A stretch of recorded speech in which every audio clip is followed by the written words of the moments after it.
Bonjour à tous, voici l'histoire de Peppa Pig. Je ne suis plus jalouse.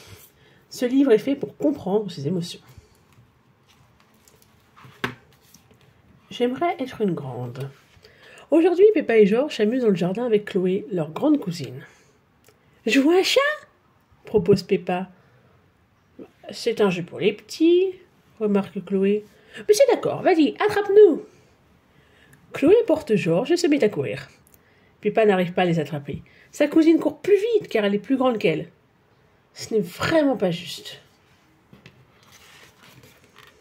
Peppa aimerait tant être grande elle aussi. Elle envie beaucoup sa cousine. Et toi, as-tu parfois envie d'être plus grand? Peppa a l'impression qu'on ne peut rien faire quand on est petit. Pourtant, il reste une activité qu'on peut faire à tout âge. C'est sauter dans les flaques de boue. Même Papa Pig. Maman Pig et George adorent ça. Peppa n'est plus du tout jalouse de Chloé maintenant. Un jour, elle sera aussi grande qu'elle. Mais en attendant, l'essentiel, c'est de pouvoir s'amuser tous ensemble.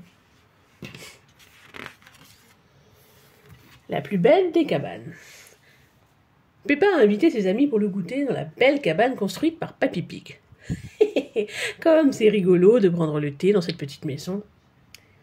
Les garçons voudraient bien se joindre aux filles, mais Peppa refuse. Non, cette maison n'est que pour les filles, dit-elle. Les garçons sont très jaloux de la jolie cabane. Heureusement, Papy Pig a une idée. Il construit un château fort pour les garçons. Oh, qu'il est beau! Les filles regrettent beaucoup d'avoir refusé de jouer avec les garçons. Ce sont elles qui sont jalouses maintenant. Elles aimeraient tant jouer dans le château. Acceptez-vous de nous inviter dans votre fort? Demande Peppa. Seulement après avoir pris le thé avec vous dans la cabane, répond Danny. Tout est plus amusant quand on partage, n'est-ce pas? Je ne sais pas siffler. Ce matin, Peppa entend un très joli petit air de musique. C'est Papa Pig qui siffle en lisant son journal. Peppa aimerait beaucoup savoir siffler. Il faut former un rond avec ta bouche et souffler, explique Papa Pig. Mais pour Peppa, rien n'y fait. Impossible de siffler. Même George y arrive. Peppa décide d'appeler Suzy. Pourvu qu'elle n'y arrive pas non plus.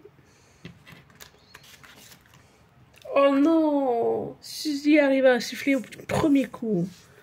Peppa raccroche très déçue. Elle se sent si jalouse de tous les autres. Et si elle était la seule qui n'arrivait jamais à siffler? Y a-t-il des choses que tu n'arrives pas à faire, toi non plus? Avec de l'entraînement, Peppa produit enfin un petit sifflement. Youpi! Pour réussir, il faut parfois beaucoup de patience. Mais en attendant, maman et Papa Pig sont là pour rassurer Peppa. Et pour lui préparer un bon goûter. Miam, miam, miam.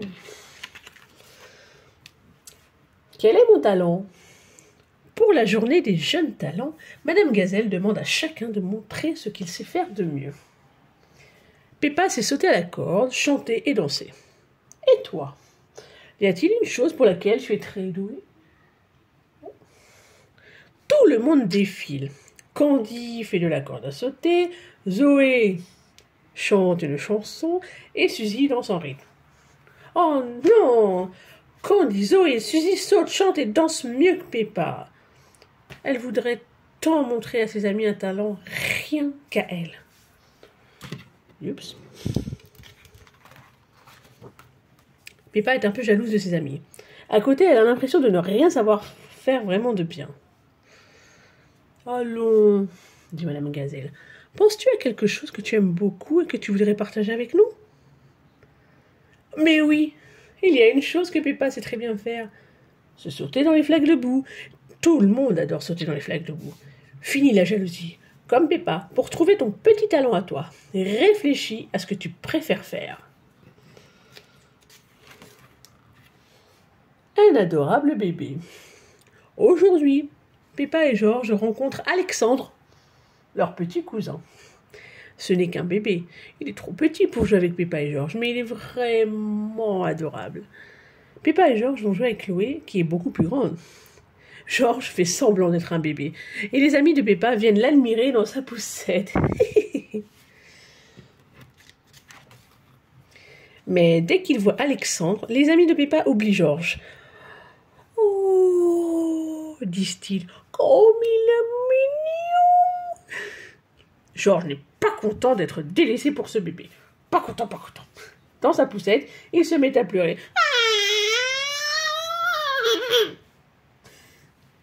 Heureusement, pas besoin d'être un tout petit bébé pour être intéressant.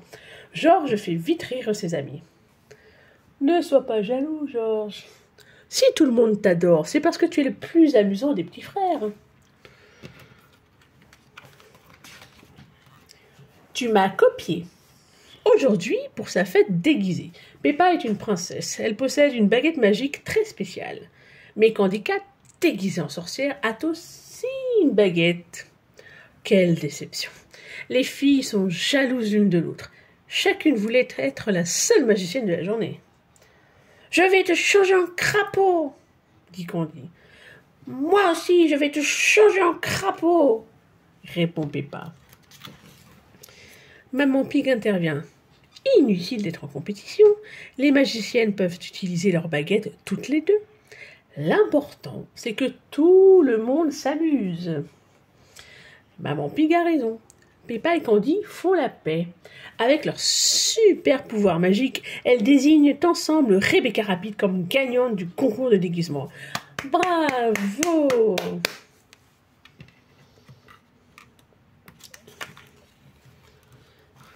Et voilà la fin de l'histoire. N'hésite pas à venir liker et surtout à t'abonner. Merci et à la prochaine.